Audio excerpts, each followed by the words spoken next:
여러분 환영합니다. 아멘. 이 시간 우리 하나님의 말씀 먼저 보고 그리고 짧은 2분짜리 영상 하나 보고 또 말씀 듣도록 하겠습니다. 하나님 주시는 말씀은 창세기 9장 8절에서 17절까지 말씀입니다. 우리 다 함께 한 목소리로 합독하도록 하겠습니다.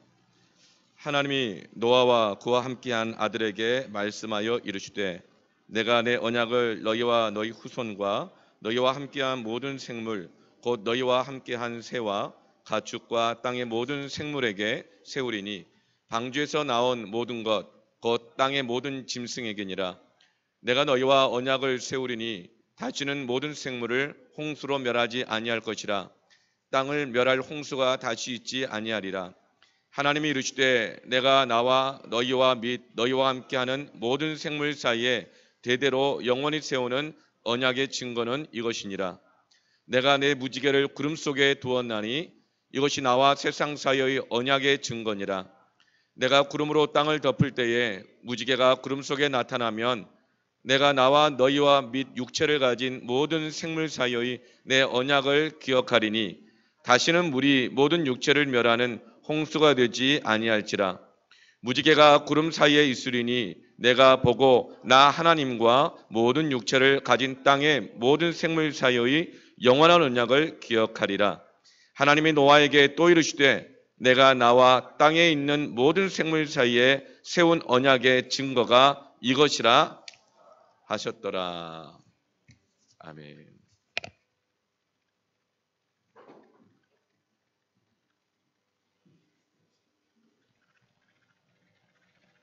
The church has often been called a hospital for the sick. And the Western world is more sick than ever before. Not just with COVID-19, but with a pandemic of fear. Likely end up infecting most people in the Very world. concerning. You're concerned? Very. Coronavirus panic shopping. Yet for the first Sunday in history, many church buildings look like this. Virus has church after church Canceled Sunday services because of the outbreak. Will be suspended. What does this mean for the church and for the world? If the church is a building, then what happens when they're closed? If it's an event, then what happens when they're cancelled? And how do we respond in a world that has never looked so shaken? But could this actually be the church's finest hour? To be what the Bible calls us to be? Because the church isn't a building, and it's not an event. You see, even in the midst of this unprecedented global pandemic, I just want one pack. this is the church. There's no toilet paper in the entire store. We are handing out toilet paper. God bless you. Thank you very much. In the midst of the fear, this is the church. In the midst of isolation, this is the church. The church is awakening. The church is resilient. The church is adapting and discovering new expressions for the gospel to reach further than ever before. We've got a total lockdown. Our church, we're going to gather over Zoom, and then we're actually going to FaceTime our friends and family and share the gospel. I'm checking to see if my neighbors need supplies or prayer, and I'm also using Facebook to reach out to those that I can't get to. Driving home on street corners. Where fear seems to be crippling, there is a hope in Jesus Christ. Everyone can do this right now. Be the church. In a troubled world that needs Christ, it's time to be his hands and feet. Christians, it's time to be the church.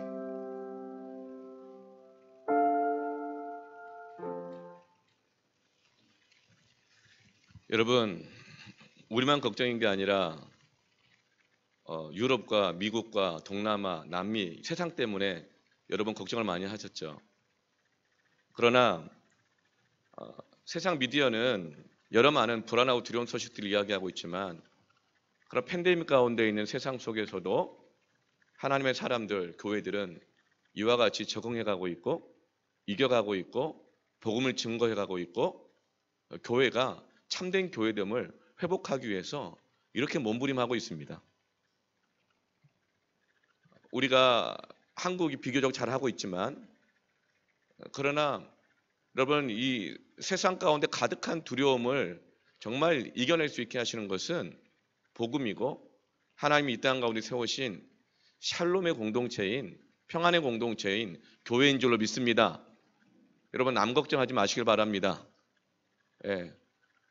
여러분 오히려 우리가 건강하고 우리가 예배하고 우리가 이런 난국 속에 정말 참된 교회됨을 회복하고 예배됨을 회복할 때 오히려 그것이 이 땅을 살리고 세상을 살릴 수 있는 것을 믿으시길 바랍니다. 여러분, 저와 여러분이 교회입니다. 이제 우리가 교회가 교회됨을 회복하고 교회가 감당해야 될 사명들을 뒤로 가는 이 세상 가운데 감당할 수 있는 절호의 기회를 만난 줄로 믿습니다. 아멘. 오늘 말씀의 제목은 무지개를 보라입니다.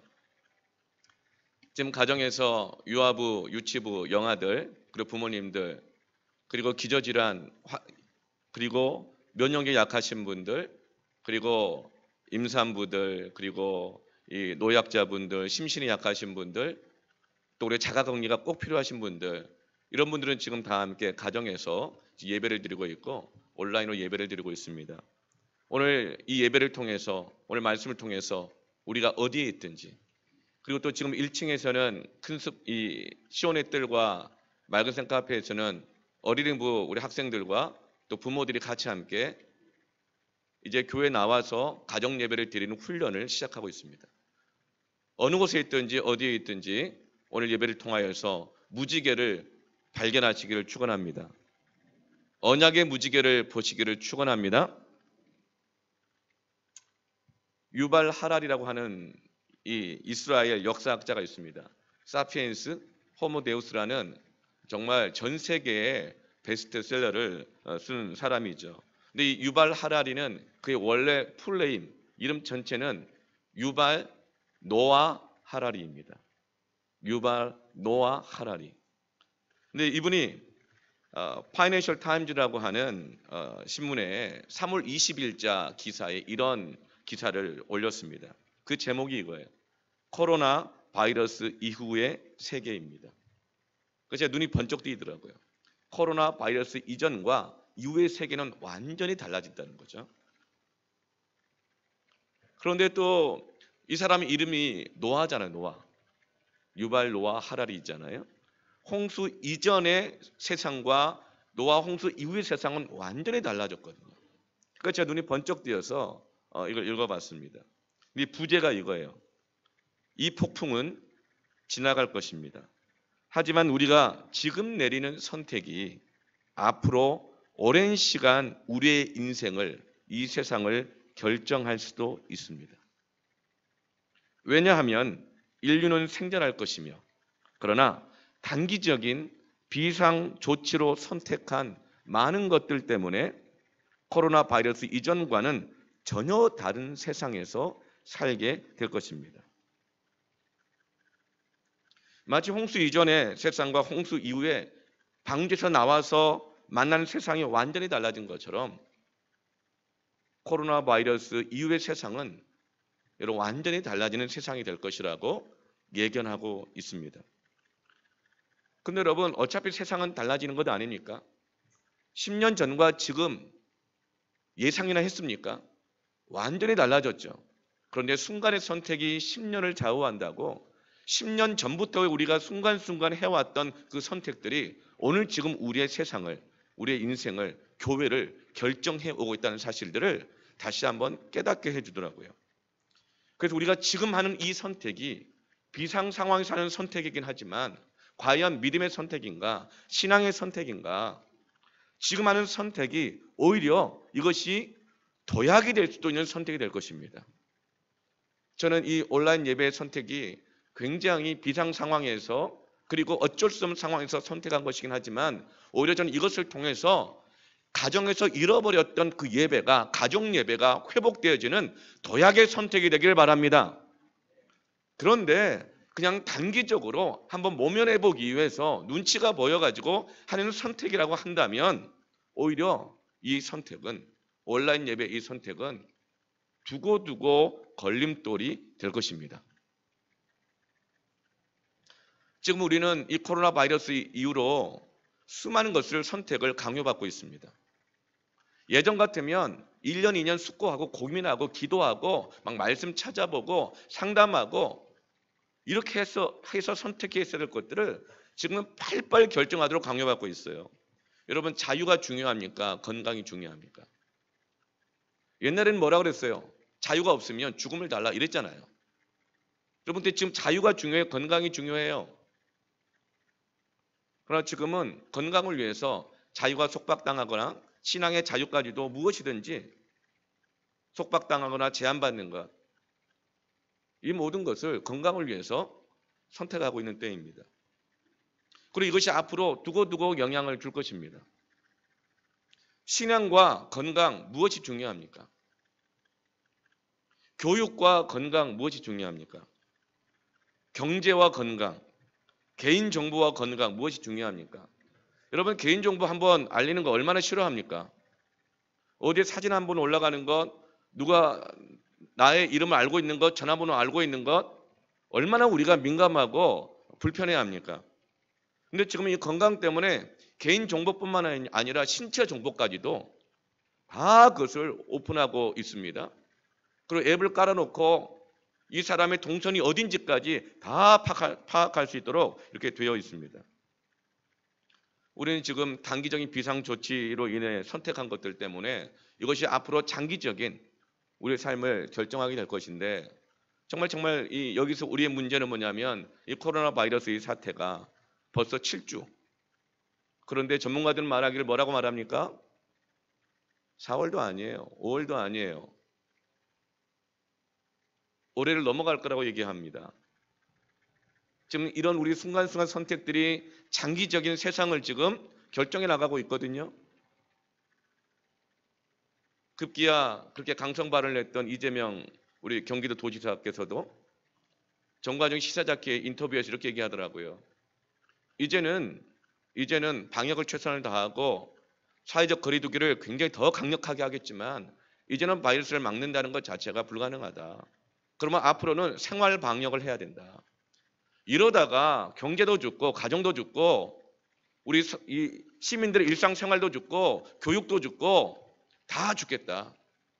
그러니 더 철저하게 방역하고 더 철저하게 생활 방역을 하면서 사회적 거리두기를 강화하면서 일상생활을 해나가야겠다.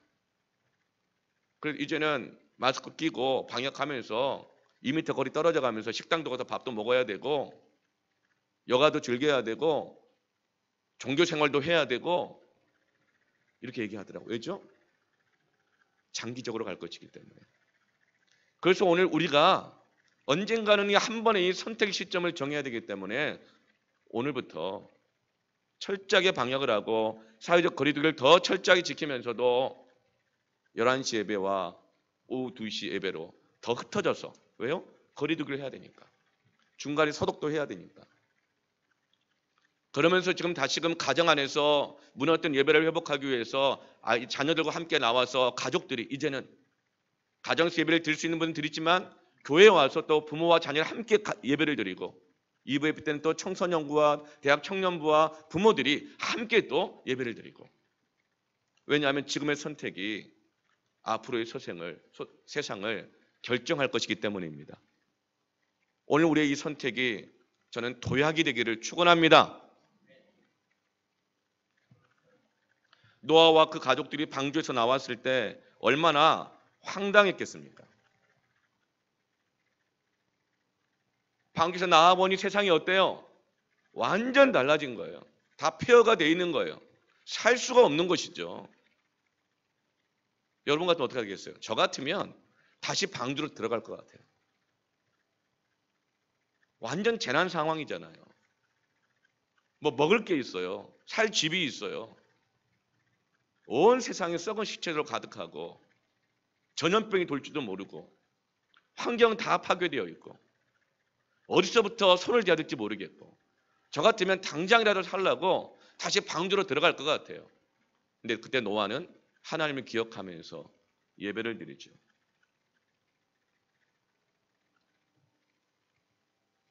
그리고 그 예배하는 노아에게 하나님은 창세기 9장 1절과 7절에서 놀라운 축복의 말씀을 줍니다. 하나님의 노아에게 어떤 축복을 주시죠? 생육하고 번성하고 땅에 충만하라. 예배하는 자들에게 이 축복이 임할지어다. 아멘.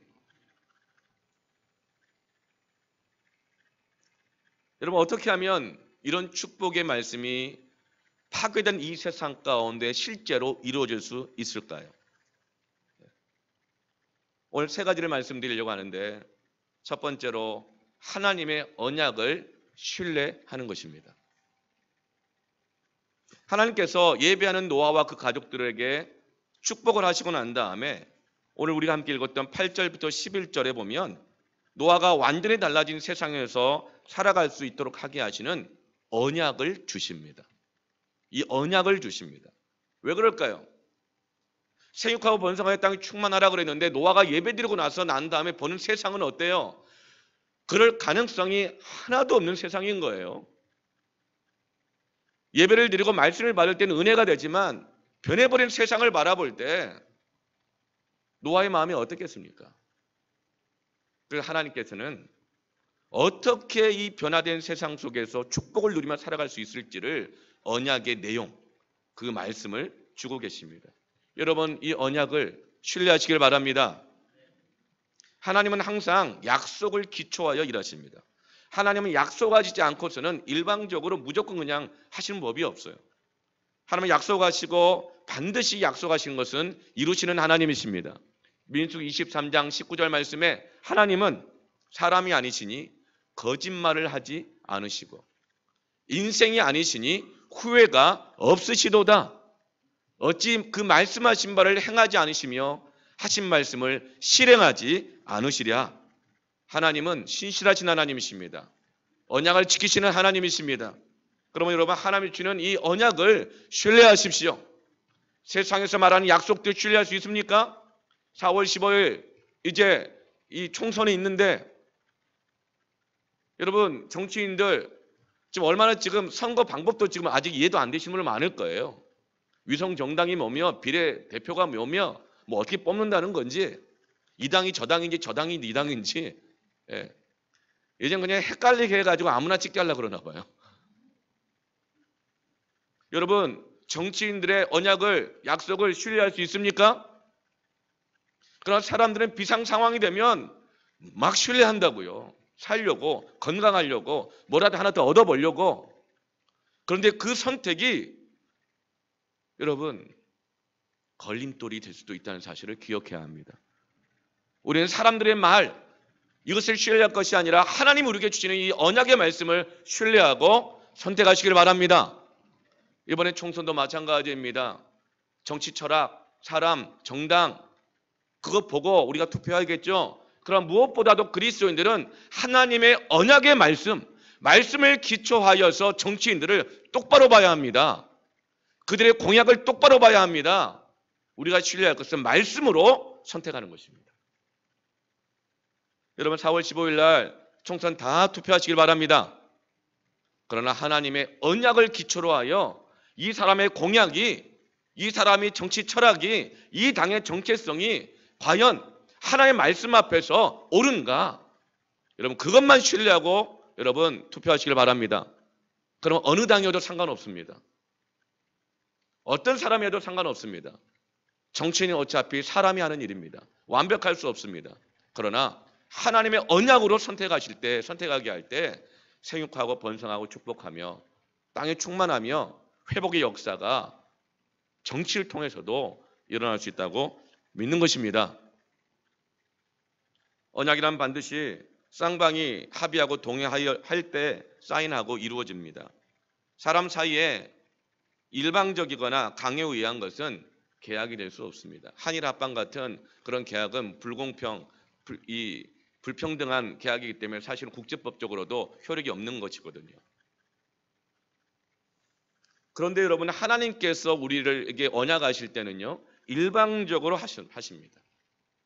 일방적으로 하셔요. 그래서 마치 부모가 자식에게 일방적으로 사랑을 주는 것과 같습니다. 우리가 구원받을 만한 자격이 있건 없건, 사랑을 받을 만한 자격이 있건 없건 간에 하나님이 우리를 무조건적으로 절대적으로 사랑하시기 때문에 일방적으로 약속을 하십니다. 지금 하나님은 노아와 그 가족들에게 일방적으로 약속을 주시는데 그 약속의 내용이 뭐죠? 축복과 사랑의 약속입니다. 뭐 한 개 있어야 되는데, 그렇죠? 요한복음 15장 16절 말씀에 너희가 나를 택한 것이 아니요 내가 너희를 택하여 세웠다라고 예수님이 말씀해 주고 계십니다. 여러분, 우리가 이 자리 가운데 예수 믿고 나와 있는 것 있죠? 내 의지로 나온 것 같죠? 아니요. 예수님이 여러분을 미리 택하여 주셨습니다. 그리고 이곳 가운데 세워주셨습니다. 우리가 하나님을 막 사랑하고 막 감사해가지고 봉사하고 찬양도 하고 헌금도 하고 선교도 하고 뭐 이렇게 하는 것 같죠? 그러나 하나님은 먼저 우리를 사랑하셔서 우리가 하나님을 사랑하게 하셔가지고 봉사도 하고 헌금도 하고 선교도 하고 예배도 드리게 하시는 것입니다. 이것이 바로 일방적인 하나님의 언약입니다. 로마서 5장 8절에서 9절 말씀에 우리가 아직 죄인 되었을 때에 그리스도께서 우리를 위하여 죽으심으로 하나님께서 우리에 대한 자기의 사랑을 확증하셨느니라. 언제요? 우리가 하나님께 헌신할 때? 봉사할 때? 아니요. 우리가 아직 죄인 되었을 때에 언약을 맺을 만한 자격 조건 하나도 없을 그때에 그리스도께서 우리를 위하여서 죽으셨다는 거예요. 그러니까 하나님의 사랑을 확증해 주셨다는 거예요. 사인해 주셨다는 거예요. 그러면 이제 우리가 그의 피로 말미암아 의롭다 하심을 받았으니 더욱 그로 말미암아 진노하심에서 구원을 받을 것이니. 일방적인 하나님의 언약인 것입니다. 이 언약을 신뢰하십시오. 우리가 아직 죄인 되었을 때, 계약할 만한 아무 조건이 없을 때, 죄수였을 때 하나님이 나를 사랑하셨다는 것을 내가 미처 깨닫지도 못했을 그때에, 내가 태어나기 전부터, 창세 전부터 하나님 나를 선택하시고 나를 사랑하시고 나를 위하여 2000년 전에 이미 그 독생자 아들 예수 그리스도를 십자가에 달려 죽게 하여 주셔서 나를 구원하실 일방적인 계획을 세우셨다는 것입니다. 여러분, 이것을 바로 은혜라고 합니다. 은혜입니다. 내가 그 계약 조건을 다 지키지 못한다 하더라도, 나는 실패해도 그 약속은 유효하고 실패되지 않습니다. 내가 교회를 떠난다 하더라도 하나님은 나를 버리지 않으십니다. 혹시 지금 방황하고 있는 분이 있습니까? 보니까 수백 명이 저희 교회 온라인 예배를 보고 있더라고요. 우리 교회 성도도 아닌 것 같아요. 혹시 방황하고 있는 분이 있습니까? 하나님은 당신을 버리지 않으셨습니다. 지금도 함께 계십니다. 여러분, 11조 안내도 하나님은 버리지 않으십니다. 예배 안 드려도 하나님은 나를 버리지 않으십니다. 심지어 내가 세상과 똑같이 교회를 판단하고 욕하고 비난했다 하더라도 하나님은 그 영혼을 버리지 않으심을 믿으시길 바랍니다. 이것이 은혜입니다. 하나님의 일방적인 은혜입니다. 약속입니다. 이 약속을 신뢰할 때 처참하게 무너진 우리의 신앙이, 이 약속을 신뢰할 때 처참하게 무너진 교회가, 세상이, 가정이 회복될 수 있는 것입니다. 그래서 하나님께서는 이 일방적인 은혜의 언약을 주시는 것입니다. 하나님 언약은 절망적인 세상에서 살아갈 수 있게 할 뿐만 아니라 축복을 이루며 살게 하시는 능력이 됩니다. 여러분, 하나님의 언약을 신뢰하십시오. 하나님의 약속의 말씀을 신뢰하십시오. 하나님의 언약을 사랑하십시오. 하나님의 말씀을 사랑하십시오. 나는 그 어떤 세상이 의로워 보이는 그 사람들의 말보다 나는 내가 가장 사랑하는 하나님의 말만 듣고 그거 신뢰하고 내가 살아가겠다. 이것이 바로 언약을 신뢰하는 것입니다. 하나님의 약속을 믿음으로 살아갈 때에 하나님의 축복이 이루어지는 것입니다. 지금 하나님은 노아와 가족들을 격려하고 계십니다. 당장 방주에 들어가서 숨어 있고 싶지만 나와서 예배하는, 그러나 처참한 세상을 바라보며 두려워하고 있는 노아와 그 가족들을 격려하고 계시는 거예요. 지금 또 도전해주고 계시는 거예요. 나와서 네가 예배한 대로 무너진 이 세계가 생육하고 충만하고 땅에 가득하고 번성할 수 있도록 이 무너진 세계를 다시금 재건하라. 약속을 주시면서 우리를 격려하고 계십니다. 두 번째로 샬롬을 선포할 때에 하나님의 축복이 이루어지게 됩니다. 홍수 심판 후에 세상은 다 달라져 버렸습니다. 그렇다면 이 무너진 세계 속에서 해야 할 것이 무엇인가? 그것은 샬롬을 선포하는 것입니다. 노아와 그 아들들과 짐승들이 다 함께 방주 밖으로 나왔을 때 그들이 만난 세상은 한 번도 겪어보지 못한 세상입니다. 완전 폐허입니다. 더 무서운 것은 그들이 경험해보지 못한 일이라는 거예요. 세상이라는 거예요. 완전 낯선 것이라는 거예요. 저희 교회 그렇게 크지 않고 조그만하지만 처음 오신 분들은요, 어디로 가야 될지 몰라서 당황해 하시고 화장실부터 시작해가지고 예배 시간 밥 먹는 거, 주차하는 거 뭐 하나하나 뭐 다 가르쳐 드려야 돼요. 한 번도 경험해보지 않은 곳에 간다고 하는 것은 너무나도 당황스러운 상황인 거죠. 지금 노아에게 가장 필요한 것은 뭘까요? 먹을 음식일까요? 사재기일까요? 지금 지난 한 1년 정도 그 사이에 교회가 많이 성장하면서 감당이 안 되니까 교회를 막 건축한 교회 여러 교회들이 있습니다. 제가 아는 여러 교회들이 있어요. 땅을 막 사고 건물을 다 짓고 다 완공한 분들도 있고. 근데 지금 교회 주보들마다 보면 특별히 그런 교회들이 있잖아요. 헌금 광고라는 이렇게 밑에 있게 써 있어요. 교회의 원활한 운영을 위해서 적극적으로 헌금에 동참해 주시기 바랍니다. 코로나로 인해서 모두가 힘든 상황에 오죽하면 그런 광고가 올라가겠어요. 저는 그 교회 목사님들 몇몇을 알고 있어요. 막 돈을 좋아하고 뭐 이렇게 이 욕심 부리고 뭐 그런 분들은 아니에요. 오히려 정말 정직하고 검소하게 살아가고 그리고 정말 깨끗하신 분들이에요. 그래서 돈 이야기를 정말 싫어하는 분들인데 오죽하면 이 어려운 때 교회 광고에 그런 광고를 시켰습니까? 그만큼 앞으로 다가올 세상이 너무나도 두려운 일들이 예견되어 있는 것 같은 그런 세상인 거예요. 지금 많은 성도들이, 많은 세상 사람들이 다 두려워하고 불안해하고 있습니다. 이때 정말 필요한 게 뭘까요? 지금 미국이나 유럽 같은 데 보면 전부 다 막 사재기로 해가지고 마트가 다 동일하고 있잖아요. 그런데 노아와 그 가족들이 세상에 나왔을 때는 사재기 할래야 할 게 없어요. 마트가 어디 있어요? 시장이 어디 있어요? 생수를 어디서 팔아요? 어디서 컵라면이라도 어디서 팔아요? 휴지가 어디 있어요? 아무것도 없어요. 이 아무것도 없다는 두려움, 이 절망감, 이것과 싸워야 되는 거예요. 게다가 더 큰 두려움 뭐죠?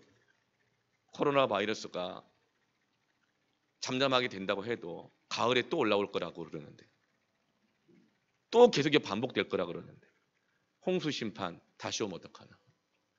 비가 내릴 때마다 비 한 방울 한 방울에도 겁나고 두려웠을 거예요. 또 이 코로나가 계속 길어지면 나는 어떻게 살아갈 것인가.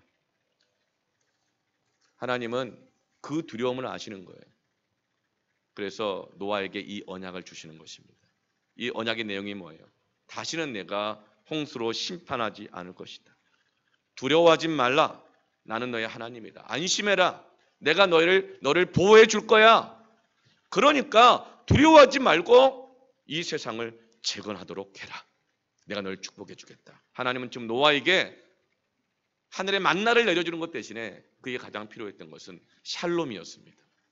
샬롬이었습니다. 평안인 것입니다. 전 세계가 코로나 바이러스 팬데믹보다 더 두려운 게 뭐라 그러죠? 두려움의 팬데믹이라고 그러잖아요.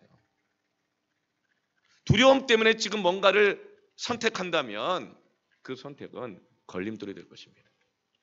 그러나 하나님의 언약을 믿고 샬롬으로 선택하십시오. 구원의 약속은 평안입니다. 예수님의 제자들이 배신하고 다 주를 떠났다가 주님의 십자가의 그 죽음을 보고 다 두려워했어요. 나 이런 상황 놓이면 또 부인할 것 같거든요. 자신 없어요. 또 예수님 배신하고 떠나버릴 것 같고 저주도 할 것 같아요. 나 살겠다고. 충분히 그럴 수 있는 가능성이 있거든요. 그리고 나도 예수님처럼 십자가에 달려 죽을까 봐. 왜요? 예수님이 살아생일 계속 말씀하셨거든요. 누구든지 나를 따르려거든 각각 자기를 부인하고 자기 십자가를 지고 나를 따르라고 그랬는데 예수님 정말 십자가에 달려 죽었네? 그래서 그렇게 따르다 정말 예수님 말씀처럼 맨날 나를 부인해야 되고 맨날 십자가 지고 가야 될 수 있겠구나. 두려운 거예요. 그래서 예수님께서 무덤에서 일어나셔서 부활하시고 난 다음에 부활의 모습을 보여주면서 뭐라고 말씀하셨죠? 먼저 평안을 전하셨습니다. 평안하라. 샬롬. 이 말은 뭐예요? 너희들 괜찮냐? 지금 제자들이 괜찮지 않은 이유가 뭐가 있죠? 말은 안 해도 다 자기 안에 자기 두려움 때문에 욕심 때문에 예수님 배신했다는 정죄감과 상처가 있거든요. 그 예수님이 말하는 거예요. 샬롬. 너희들 괜찮냐? 그리고 이렇게 말씀해요. 나 괜찮다. 부활했지 않느냐. 그러니까 너희들 정죄함으로부터 자유해라. 나 괜찮으니까 너희들 괜찮아라. 여러분, 세상이 뭐라 그래도 하나님의 교회는 결코 무너지지 않습니다. 교회 괜찮습니다. 그러므로 여러분 평안하시길 바랍니다. 괜찮냐? 나 괜찮다. 그러니까 너희도 괜찮은 거야. 영어로 한마디로 말하면 뭐예요? It's okay. It's okay. 괜찮다. 이게 부활입니다. 샬롬을 선포해 주시는 겁니다. 여러분 두려워하지 마세요. 예수님이 모든 사망과 권세를 이기시고 부활하셨습니다. 두려움은 정죄로부터 오는 거예요. 코로나 걸려서 죽지는 않겠지만 민폐되는 것이 죽기보다 더 싫고 두려운 것 아닙니까? 교회가 욕먹고 교회 피해갈까 봐 두려운 거 아니에요? 여러분 정죄하지도 말고 정죄 당하지도 마시길 바랍니다. 왜요? 예수님이 부활하셨습니다. 세상이 1000만이니 5천만 온 우리나라 시민들이 교회를 욕해도 하나님의 교회는 무너지지 않습니다. 왜냐하면 예수님이 부활하셨기 때문입니다. 샬롬입니다. 지금 내가 수십 번 넘어졌다 하더라도 여러분 하나님은 우리를 버리지 않으십니다. 평안하십시오. 여러분 지금 얼마나 많은 10,000명이 넘어가는 확진자들이 있지 않습니까? 여러분 그들이 무슨 죄 지었습니까? 물론 정말 잘못해가지고 감염된 사람도 있을 수 있어요. 그렇죠? 그러나 그들도 피해자 아닙니까? 정죄할 수 없어요. 정죄할 필요 없어요. 정말 자신의 욕구를 따라 마음대로 마스크도 안 끼고 거리 유지도 하지 않고 막 돌아다니면서 자기 몸에 열도 나고 하는 것도 알면서도 자기 욕심 버리지 못해가지고 다니면서 전염시킨 사람은 정말 그런 사람들은 잘못하는 거죠. 그러나 마스크 끼고 방역하고 거리 유지하고 그렇게 하면서 장사도 하고 그렇게 하면서 여가도 누리고 신앙생활하는 게 왜 그게 죄입니까? 여러분 정죄하지 마십시오. 혹시라도 지금 얼마나 많은 사람들이 오늘도 몸이 아프셔가지고 자가 격리하는 분들이 있어요. 여러분 우리 교회 성도들 중에 있다고요. 그런 분들 여러분 정죄 당하지 마시길 바랍니다. 평안하세요. It's okay. 괜찮은 겁니다. 죽지 않을 겁니다. 하나님 회복시켜 줄 것입니다. 그러나 두려워하고 정죄하는 그 마음이 우리 신앙도 영혼도 우리의 생활도 이 나라 경제도 다 죽이는 것입니다. 평안하시길 바랍니다. 정죄하지 마세요. 사사기 6장에 보면 두려움에 갇혀 포도즙 틀에서 밀타자 가는 사사 기드온에게 하나님이 찾아오셔서 뭐라고 말씀하세요? 너의 힘으로 구원하라 그랬잖아요. 그러니까 기드온이 뭐라고 대답해요? 우리 집안 아무 힘이 없다고. 그 집안 중에서 나는 제일 힘이 없다고. 보이지 않냐고. 나 혼자라도 어떻게 남한테 피해 끼치지 않고 먹고는 살려고 포도즙 틀 안에 숨어가지고 밀 타작하고 있는 거 안 보이냐고.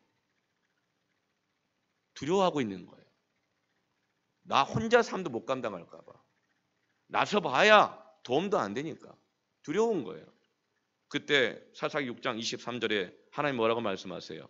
여호와께서 그에게 이르시되 너는 어떻게 하라? 안심하라. 샬롬을 선포해 주십니다. 안심하라. 두려워하지 말라. 죽지 아니하리라. 샬롬이 필요한 겁니다.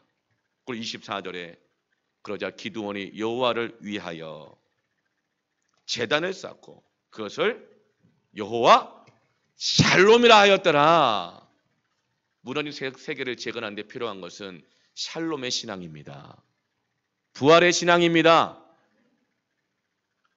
고난의 십자가가 부활을 랑데부할 때 무너진 이 세계가 재건될 것입니다.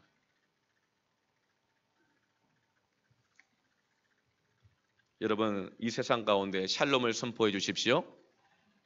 이제는 포도즙에서 나와서 세상을 위로하고 치료하고 구원하며 샬롬의 사역을 해야 합니다. 이것이 코로나 이후의 세상에서 우리가 감당해야 될 사명인 것입니다. 전신갑주의 방역복을 입고 무장하시길 바랍니다. 그게 뭐예요? 에베소 6장에도 있지만 전신갑주의 방역복이 뭘까? 믿음의 방패 대신에 믿음의 마스크를 끼셔야 됩니다. 발열 체크하고 손세정, 소독, 2m 거리 유지하면서 전신갑주의 이 방역복을 입고 예배 행렬로 나오십시오. 그리고 이제 더 이상 두려워하지 말고 세상 가운데 나아가십시오. 뭐 운중로에 가가지고 수십만 인파가 꾹꾹이 가겠다고 따닥따닥 붙어서 다녔다면서요. 그런 거 말고요. 그런 거 말고 전신갑주의 방역복을 입고 영적인 사회적 거리두기를 하면서 세상으로 나아가야 합니다. 무너진 세계를 이제는 재건해야죠. 방역으로 세상이 재건됩니까? 안 됩니다. 다시 재건해야 돼요.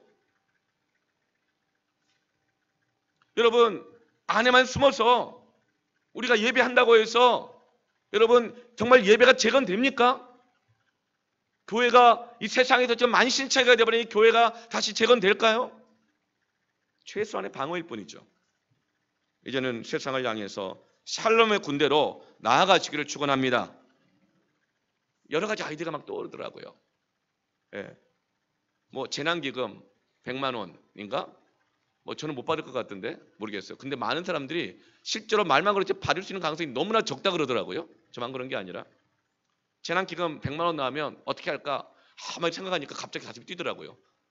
공돈 100만 원 생기니까 그 나중에 안 될 것 같으니까 갑자기 막 이렇게 서운하고, 네. 마치 내 돈 누가 뺏어간 것 같은 이런 서운한 마음이 들고, 내가 찍나 봐라 뭐 이런 생각 들고. 그런데 보니까 또 이 경기도 수원시에서는 또 나오는 거 주는 것도 받을 수 있을 것 같아요. 근데 그게 지역화폐로 나옵니다. 그럼 어떻게 할까요? 지역화폐 나오면요, 전신갑주의 방역복을 입고 동네 식당 가서 2m 거리 떨어지면서 손 세정하고 식당에서 밥을 먹어야 합니다. 그게 믿음의 사람들이 할 수 있는, 샬롬을 가지고 있는 사람들이 할 수 있는 사역입니다. 그래서 그 먹다가 유튜브 먹방도 찍어가지고 올려주면서 비록 여기는 한산하지만 여기는 맛있더라. 그래서 식당들 살려줘야죠. 경제 살려줘야죠. 여러분 그렇게 하시길 바랍니다. 그냥 지역 앞에 해가지고 이거 가지고 너무 그냥 그거 10만 원, 20만 원 받아가지고 뭐 얼마나 하겠어요. 세상을 살리는 데 쓰시길 바랍니다. 그리고 지금 뭐 헬스클럽들 뭐 이런 데들 있잖아요. 체육관들 다 망하게 생겼어요. 지금 임대료 못 내게 가지고 어떻게 할까요? 전신갑주의 방역복을 입고 태권도장 가가지고 2m씩 떨어져서 한 매라도 해야죠. 그 나라 지원금도 받고 그렇게 해서라도 세상을 살려야 되지 않겠습니까? 여러분 경제 가장 어려워지면 가장 먼저 끊는 게 어디예요? 음악학원 막 이런 데 먼저 끊거든요. 가장 먼저 끊어요. 그리고 학원 뭐 이런데. 여러분 하루에도 수십 개씩 생기는 식당들, 카페들 얼마나 많아요. 그럼 하루에 수십 개씩 문 닫는 게 식당, 카페들이에요. 이제는 전신갑주의 방역복을 입고 마스크 쓰고 가서 커피숍에 가가지고 2m씩 떨어 앉으면 못 앉잖아요. 다. 뭐 어떻게 돼요? 테이크아웃해서 드시면서 여러분 커피숍들을 살리시길 바랍니다. 어느 교회는 그렇게 한대요. 화요일은 짜장면 먹는 날 그래가지고 요즘은 재택근무도 하고 학교들도 애들도 안 가고 그러니까 그 패밀리 소그룹끼리 모여가지고 화요일은 그 지역 앞에 받아가지고 동네 중국집 가서 짜장면 먹어주는 날이라고. 그래가지고 딱딱 흩어져서 2m 간격으로 딱 앉는 거예요. 그럼 물어보겠죠? 같이 오신 일행인데 왜 떨어지지 않느냐고. 분명히 물어볼 거예요. 그렇죠? 안 물어보겠어요? 들어올 때 쫙 들어오는데 2m 딱 떨어져 앉는 거예요. 테이블마다 한 명씩. 같이 앉으시라고. 아니요. 저희는 복음의빛 동산교회 패밀리에서 나왔는데요. 예, 지역 앞에 이 가게를 살리기 위해서 우리 먹으려고 합니다. 예, 별거 아닌 것 같지만 힘내시길 바랍니다. 샬롬, it's okay. 이러면서 좀 하시길 바랍니다. 예, 언제까지 두려움에 덜 떨겠어요. 예, 이제 도지사도 생활 방역해야 된다고 말을 하는데 샬롬의 사역을 하십시다.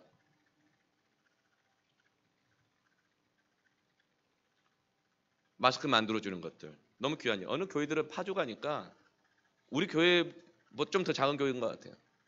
그런데 그냥 여자 집사님, 권사님, 뭐 여전도사님 할 것 없이 목사님들 나서가지고 재봉틀 처음엔 3개 나중에 점점 늘어가 5개, 6개, 7개, 10개까지 놓고 새벽 2시, 3시까지 재봉질하면서 첫 마스크를 만들고 목사님, 사모님 옆에서 같이 막 이렇게 포장하고 이렇게 해가지고 교회 앞에다가 그리고 광고를 하는 거예요. 몇 월 며칠 몇 시에 마스크 없는 분들 줄 서다 돌아가지 마시고 가져가시라고. 세정제 마스크 딱 놓으니까 사람들이 그 작은 교회 안에 줄을 서가지고 그 요일만 기다린 거. 다 교회 앞에 와가지고 마스크 다 받아가고 그냥 가겠어요? 고마우니까 바카스 한 병씩, 과일 한 상자씩, 감사단 편지 그러면서 회복돼 가는 거예요.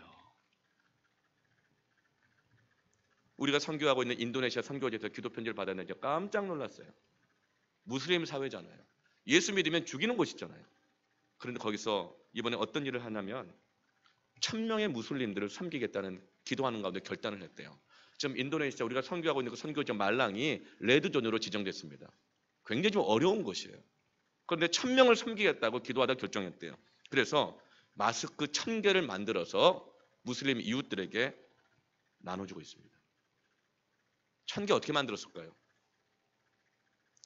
그리고 향균 비누, 손 세정제, 섬유 튜시 세트, 그리고 가난한 무슬림 가정 50가정을 위한 쌀, 기름, 설탕 이런 생필품 50가정, 그리고 면역력을 위해서 성인용 비타민 100통, 어린이용 비타민 200통, 코로나 예방교육 자료 1000부를 준비해서 지금 선교지에서 이슬람 지역에서 나눠주고 있는 샬롬의 사역을 하고 있습니다. 이것이 바로 걸림돌이 아니라 이 비상 상황에서 오히려 도약의 기회가 되고 있는 것입니다. 이것이 바로 샬롬의 능력이에요. 우리나라 선조들이 나라 어려울 때 금 모으고 외구가 쳐들어올 때 여성들이 앞치마로 돌무더기 모아다가 싸우면서 지킨 나라가 이 나라예요. 태안에 기름 유출되었을 때 기름 닦으러 나온 사람이 정말 수백만이었잖아요. 근데 그 중에 75%가 교회 단체들이었어요. 교회에서 나왔어요. 교회는 샬롬의 사역을 할 수 있는 곳입니다.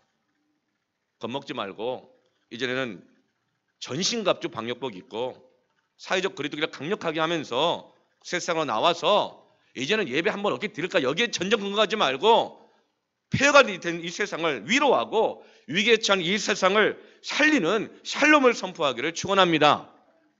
우리에게는 그런 믿음의 능력이 있는 것입니다. 요즘 같으면 어떻게 하겠어요? 태안반도에 그런 기름이 나왔다 그러면 그 기름 그 가스가 암 유발한다고 해서 나갈까요? 안 나갈까요? 그때도 여러분 다 마스크 끼고 태안반도에 다 나갔어요. 하얀 방호복 다 입고 저도 그 기억이 있어요. 한 500명 정도의 청년들 데리고 사역자들과 함께 방호복 하얀 옷 입고 마스크 끼고 다들 기름 닦았어요. 보니까 우리만 그런 게 아니더라고. 전국 각처에서 수백만의 그리스도인들이 온 거예요. 지금 미세먼지 하나 때문에도 두려워서 겁나고 막 이러는데 앞으로 이제 잘 됐어요. 미세먼지 있어도 여러분 코로나도 마스크 끼고 이겨냈는데 마스크 끼고 예배 나오시길 바랍니다. 그러나 기침을 한다든가 열이 난다든가 몸이 아프다든가 감기 걸렸으면 어떻게 돼요? 자가 격리하고 가정에서 온라인으로 예배하시길 바랍니다. 앞으로 계속 온라인으로 예배 송출할 겁니다. 이것이 바로 우리가 이 무너진 세상을 재건하는 영적인 방법입니다. 이걸 많이 깨닫고 있어요. 우리 연습되고 있죠? 세 번째로 함께 따라합시다. 무지개를 보라. 여러분, 이 언약을 해주시는데 이 언약의 증거가 바로 13절, 14절, 16절에 나오는 무지개입니다. 홍수 이전의 환경에서는 무지개가 없었어요. 완전히 온 세상이 궁창 위의 물로 인해서 온실처럼 되어 있었기 때문에 북극, 남극도 없어요. 온 세상의 기온이 거의 일정해요. 우주로부터는 방사선, 유해광선을 다 막아주고 있었어요. 그런데 하늘 위에 궁창의 물이 다 쏟아지자 어떻게 됩니까? 비닐하우스에 구멍이 뚫린 거예요. 자연이 파괴가 되는 거죠. 계절이 생겼고 북극, 남극이 생겨버린 겁니다. 막 빙하기가 오고 이렇게 된 거죠. 그러면서 자연이 파괴가 되자 홍수 이전에는 없던 무지개가 자연 파괴의 현상으로 비가 올 때마다, 비가 오는 전후로 무지개가 구름 사이에 나타나게 된 것입니다. 그런데 하나님이 이 무지개를 보게 하세요. 근데 반복적으로 보게 하잖아요. 13절, 14절, 16절. 왜 그럴까요? 노아 입장에서는 비가 한 방울만 와도 겁나거든요. 장마가 오면 진짜 겁나거든요.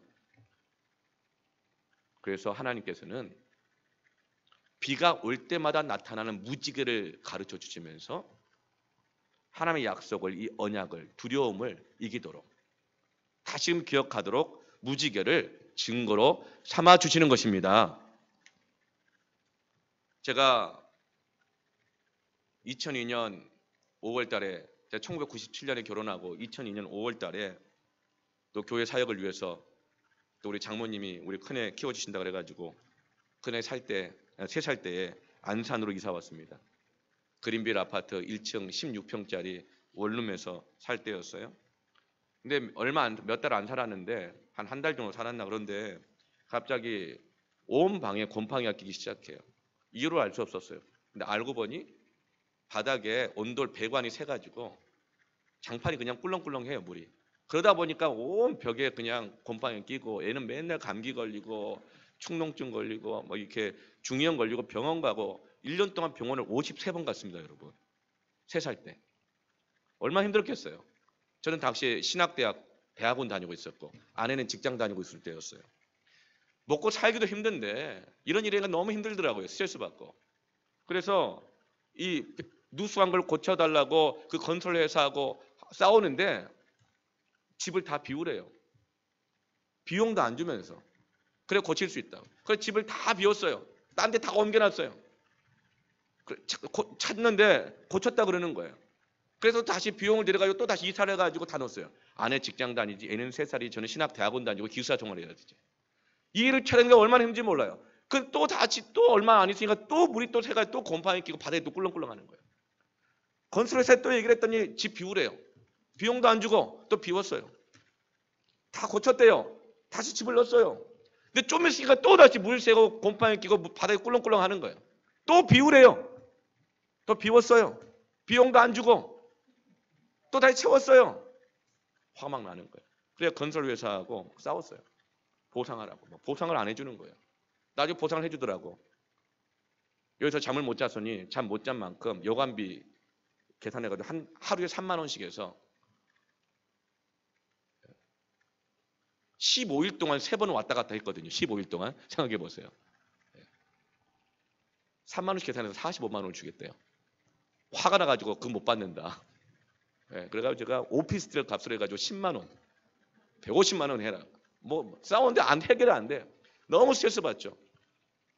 짐 옮기고 뺐다 3번 할 때 얼마나 많은 비용 나갔겠어요. 신학 대학원생이, 교회 교육전도사가, 애는 셋이고 아내는 하루에 아침에 1시간 반 거리 직장 출근하고 직장 출퇴근만 3시간 4시간 걸리는 직장을 어쩔 수 없이 막 다니고 있는데, 근데 어려우면 그것만이 아니었어요. 그러면 그 한 달 동안 또 어떤 일이 나냐면 타이어 펑크가 6번 나는 거예요. 그런데 5번까지만 무료잖아요. 6번째 빵꾸 나니까 얼마나 스트레스 받던지. 보험료만 올라갈 것 같고 막 사비로 해야 되고 또 돈 문제예요. 그런데 그것이 끝이 아니었어요. 5월 한 달을 그렇게 지냈는데 6월 달에 제가 비 오는 날 이 학교 가다가 광장동 사거리에서 뒤에서 버스가 받아가지고 제 차가 10m가 날아갔어요. 그리고 병원에 3주 동안 입원해 있었습니다. 왜 이런 일이 계속 일어나는가? 그러면서도 또 교육전도사니까 입원해 있으면서 교회 사역을 해나가야 됐어요. 너무 힘들었죠. 그런데 그것이 또 끝이 아니에요. 또 그때 아내가 둘째를 임신했어. 배가 요만큼 나와 있었는데 원룸 1층에서 이제 자는데 갑자기 아침 6시 50분인가 그때쯤에 꽝 소리가 나는 거예요. 뭔 소린가 밖에 나갔더니 유리창 창문 밖에 베란다 창문 뚫고 거실 창문 뚫고 한 10m까지 모르겠다. 한 10m 가까이 되는 통나무 지지목 있죠. 이 조경수 지지하고 있는 10m짜리 통나무가 그 베란다 창문, 거실 창문 두 개를 다 뚫고 원룸 바닥에서 자고 있는데 거기까지 들어왔는데 소파에 딱 걸려가지고 우리 아내를 치지도 않았지. 소파 없었으면 죽었든지 유산됐든지 했을 거야 아마. 깜짝 놀란 거예요. 나가보니까 키가 190쯤 되는 위아래 검정색 옷을 입고 머리가 깍두기로 문신한 족포분께서 술에 취해가지고 2층에 자기 내연녀가 살고 있는데 문을 안 열어준다는 거지. 화가 나가지고 아파트 단지에 있는 큰 소나무 지지하고 있는 지지대를 뽑아가지고 힘의 장소에 2층으로 집어 던졌는데 베란다를 막고 뒤 튕겨가지고 우리 1층 집을 뚫고 들어온 거였어요. 그 순간 무슨 생각 들었을까요? 일단 아내는 안전하지만 얼마나 놀랐겠어요. 온 사방에 파편이 튀어있고 그리고 유리창문 2개나 다 나갔으니 저게 얼마냐. 막 저걸 어떻게 해야 되지? 주인한테 물어달라고 하면 주인은 안 물어준대. 또 돈 문제예요. 너무 힘든 거예요. 여러분 그런데 이런 계속되는 어려움들이 끊이지 않고 계속됐어요. 그런데 그때 또 교통사고 당한 후유증이 있죠. 후유증 때문에 이틀 한 번씩 병원 가야 돼요. 머리가 아프고 눌려서 살 수가 없는 거예요. 이 모든 것이 왔을 때 병원 갈 때마다 물리치 한번 받을 때마다 그 교육전도사 사례비에 무슨 돈이 있다고 돈 10,000원씩 내는 게 너무 힘든 거예요. 그러면서 결혼할 때 대출 받아가지고 아파트 전세 들어가 있는데 그 대출금, 대출 이자, 원금 이자 갚는데 뭐 너무 괴로운 거예요. 예배도 안 되고 신앙도 안 되고 자꾸 예민해지고 부부 사이 어려워지고 자꾸 화내게 되고. 그런데 하나님의 은혜와 기적의 역사로 그 이수건설에서 하루에 10만 원씩 계산해가지고 150만 원을 변상해 줬습니다. 그리고 제가 정신적 피해 보상까지 하라 그랬더니 결국에는 에어컨까지 달아줬습니다. 그리고 그 조폭이 회개하고 나중에 와서 정식으로 저와 제 아내 앞에 크게 90도로 인사하고 사과하고 유리창가 80만 원 물어줬습니다.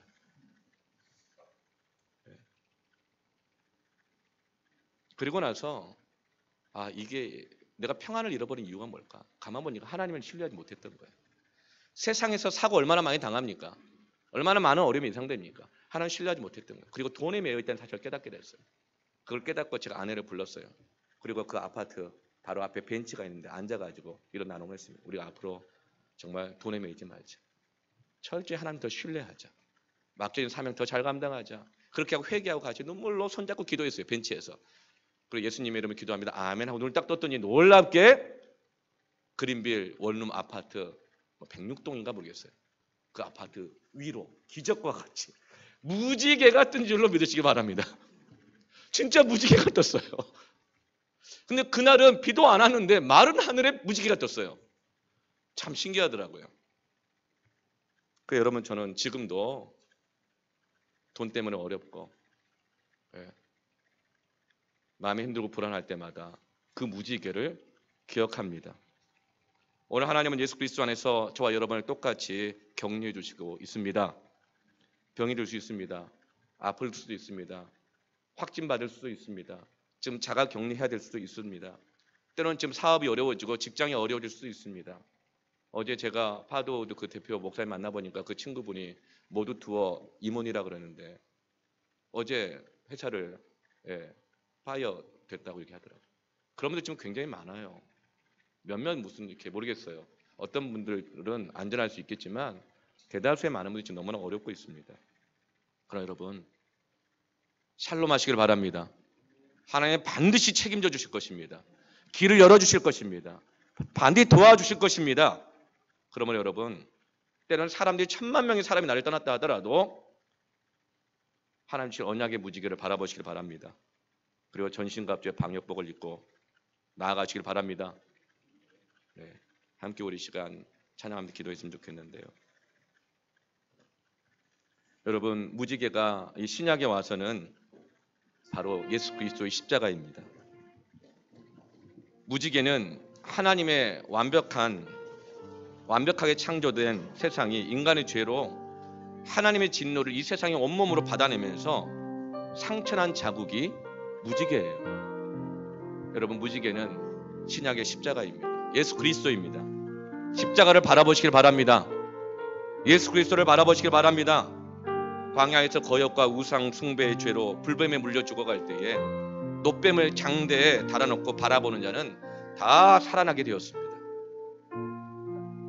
세상을 방역하고 진정으로 치료하는 것은 예수 그리스도의 십자가입니다. 내일부터 시작되는 고난중한 특별 새벽기도회 고난과 부활의 랑데부 온라인으로 송출하겠지만 가정에서 그걸 할 수 있으면 교회에서 이 십자가를 바라보시기를 축원합니다.